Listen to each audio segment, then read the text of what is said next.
Well, happy Friday to everybody. I'm congratulating myself and my subscribers on helping me get to 500 subscribers. And I'm having a giveaway for that. So if you are a subscriber to this channel, in the comments below, put "I'm in" and then mail a postcard to the address you will find at the beginning and the end of the video. And when all the postcards are in, I will have a draw.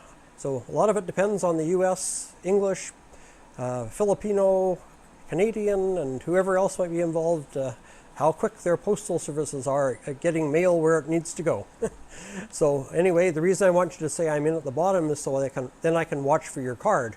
If I don't know you're sending me a card, I might have the draw before it gets here, not knowing to expect it.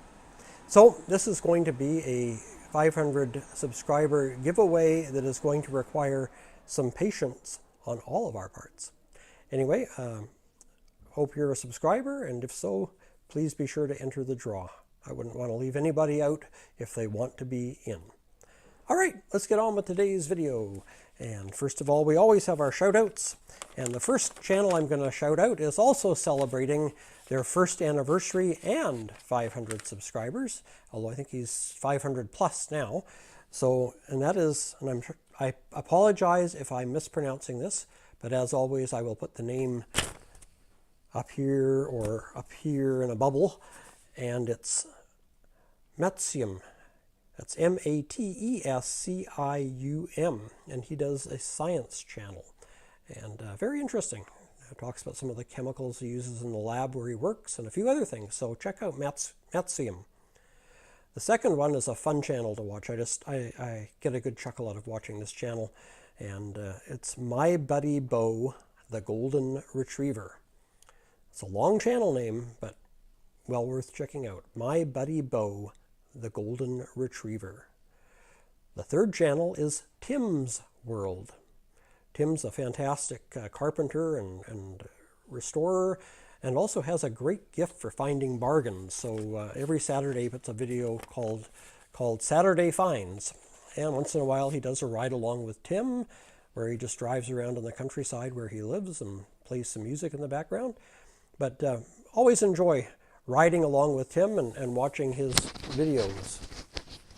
So check out Tim's World.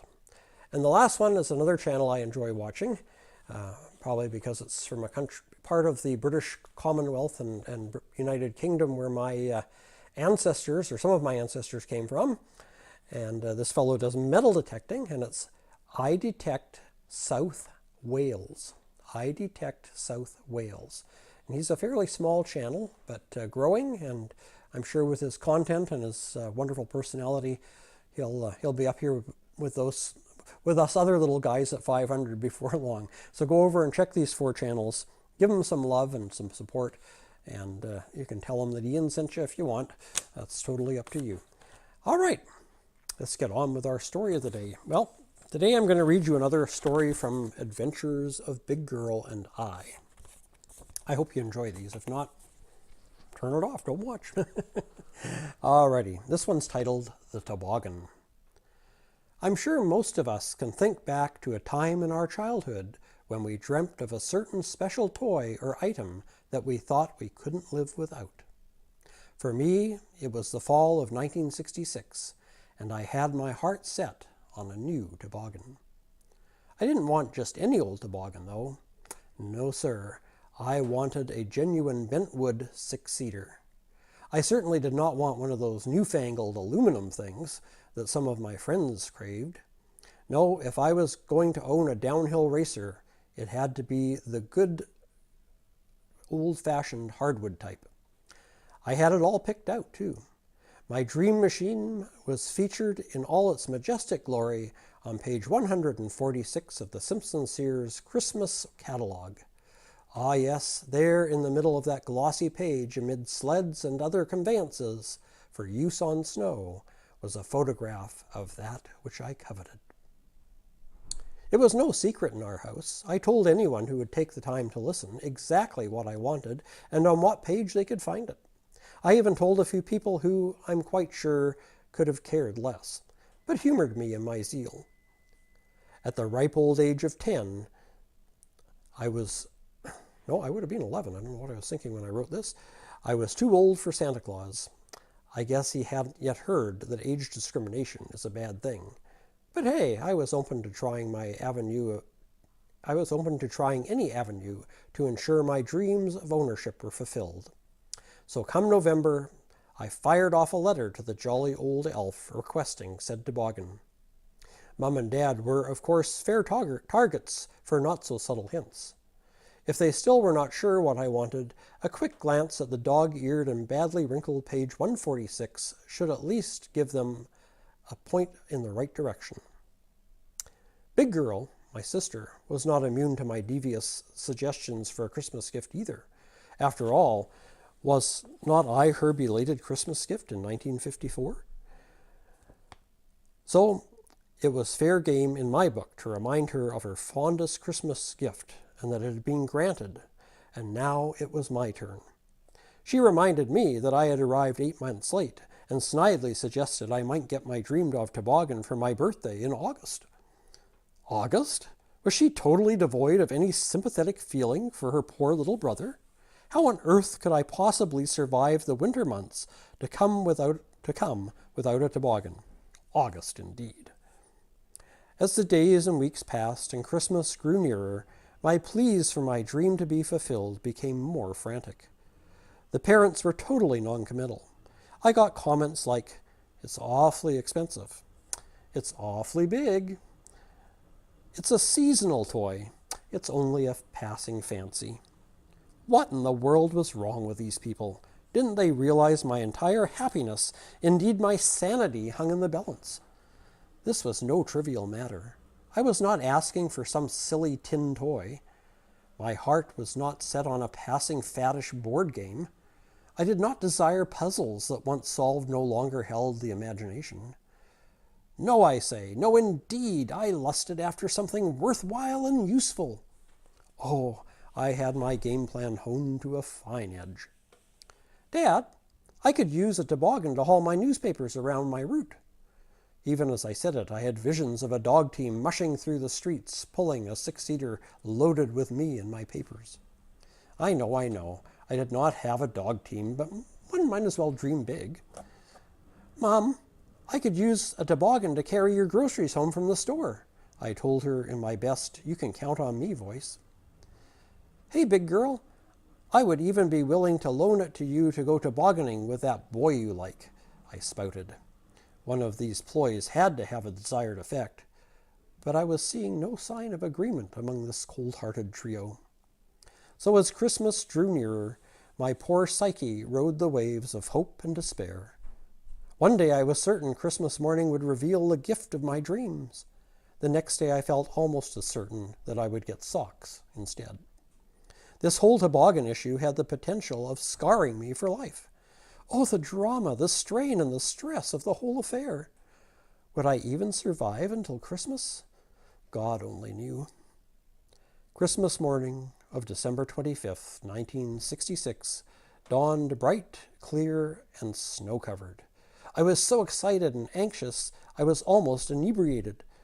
Finally, my dream would be fulfilled, or I would be crushed lower than the underlay beneath the shag carpeting on the floor. I climbed out of bed, put on my robe, and made my way stealthily down the hall to the living room. I don't know how they did it, but there were Mum, Dad, and Big Girl already up and waiting for me. "Merry Christmas," they yelled as I entered the room. Yes, there, leaning up against the bricks of the fireplace, was the object of my deepest 11-year-old boy's desires. Its golden-stained wood gleaming in the lights from the Christmas tree, the 6-seater bent-wood toboggan, just as depicted on page 146 of the Simpson Sears catalog. I was in hog heaven. Well, as you can guess, the only thing in my little brain was, get dressed, grab my mighty toboggan, and head out the door for the snow-covered hills of the neighboring golf course. Imagine my shock indeed, my unbridled horror, when the parental group said, "No, first we will have breakfast. Then we will open our other gifts. Then we will all clean up, get dressed, and once Mum has the turkey in the oven, We will all go out to the toboggan hill. So that is how the day unfolded. Once all of the stated criteria had been met, and a few others to boot, we bundled up and made our way to the local golf course where everyone in town went to hurtle down the hills. I was so proud. I had the biggest, newest, and bestest toboggan on the hill. I was the undisputed toboggan kingpin. Of course, the fact that there were only 4 other people there made all of that a sure thing. We had a great time sliding down and then trudging back up the hill. Falling off halfway down and becoming a human snowball was sometimes even done on purpose. Mom and Dad even rediscovered their inner child and took a few runs down the slope. A few fun-filled hours later, 4 cold, tired, and snow-encrusted pains made their way back home. What a wonderful Christmas! Now filled with a feeling of satisfaction and anticipating another day on the slopes tomorrow, I ate Christmas dinner, played a few games with the family, and went to bed. December 26th. A new day and another chance to put my slick bentwood 6-seater toboggan through its paces on the slopes. I ate breakfast. I complied with all requirements of the parents and was finally free to pursue my downhill destiny. Big Girl and I headed for the toboggan hill. We could hear the joyous screams, banter, and laughter of other children as we approached. Once we arrived, several of my friends from school came to see my new beauty. Appropriate oohs and ahs were made. Then we got down to the serious business at hand. I made numerous trips down the hill with friends, with Big Girl and with the boy Big Girl was interested in. We all had a great time. Then Big Girl asked me if she and the young man of her interest might take the toboggan down the hill on their own. "Of course you can," I said. So off they went, speeding down the hill like a shell from a howitzer. Suddenly, everyone on the hill was watching in amazement. Never had any of us seen a toboggan move with such grace and speed. Down, down, down they slid until they ran right out of slope and became airborne over the creek gully at the bottom of the run. For a moment, it was as if time stood still. The toboggan and its 2 passengers seemed to be frozen in mid-air, and then they quickly dropped from sight. Silence followed for what seemed like hours. Then suddenly everyone was rushing down the hill to the creek. We found the 2 tobogganists in the rocky creek bed. Both were a bit stunned and suffering a few scrapes and bruises, but they were otherwise unhurt. The snow conveyance of my dreams and longing, however, had not fared so well. It lay smashed and broken against one of the few boulders in the vicinity. Big Girl was more than sorry. She apologized repeatedly for having broken it. Her friend of the male persuasion also offered his sincere apologies, and both promised they would replace it. 2 months later, the Payne clan relocated to California. The smashed toboggan became a distant memory. As for its promised replacement, hey, Big Girl, I'm still waiting. I hope you enjoyed that. There we go. And now for the groaner of the week, which is also kind of a story this week. So get comfy and bear with me. Who pays the bill? In reply to your request to send a check, I wish to inform you that the present condition of my bank account makes that almost impossible. My shattered financial conditions are due to federal laws, corporate laws, mothers-in-law, brothers-in-law, sisters-in-law, and outlaws. Although these taxes I am compelled to pay, through these taxes I am compelled to pay business tax, assessment tax, head tax, school tax, income tax, casket tax, food tax, furniture tax, sales tax, and excise tax. Even my brain is getting taxed. I am required to get a business license, a car license, a hunting license, a fishing license, truck and auto license, not to mention marriage and dog license. I am also required to contribute to every society and organization which the genius of man is capable of bringing into life. To women's relief, unemployed relief, and gold diggers relief. Also to every hospital and charitable institution in the city, including the Red Cross, the Black Cross, the Purple Cross, and the Double Cross. For my own safety, I am compelled to carry life insurance, liability insurance, burglary insurance, accident insurance, property insurance, business insurance, earthquake insurance, tornado insurance, unemployment insurance, old age insurance, and fire insurance. My own business is so governed that it is no easy matter for me to find out who owns it. I am inspected, suspected, disrespected, rejected, dejected, and compelled until I prove an inexhaustible supply of money for every known need of the human race. Simply because I refuse to donate something or another, I am boycotted, talked about, lied about, held up, held down, and robbed until I am almost ruined. I can tell you honestly that except for a miracle that happened, I could not enclose this check. The wolf that comes to my door nowadays just had pups in my kitchen. I sold them, and here's the money. Would like more business to pay more taxes. Sincerely yours. There you go. Isn't that the truth? We seem taxed to death, both physically, mentally, and monetarily. So, hope you've enjoyed this week's show. I'll give you one more real quick little one-liner. It says, a guy walked up to me in Hollywood and said, "Psst, buddy, you want to see a clean movie?" Alrighty.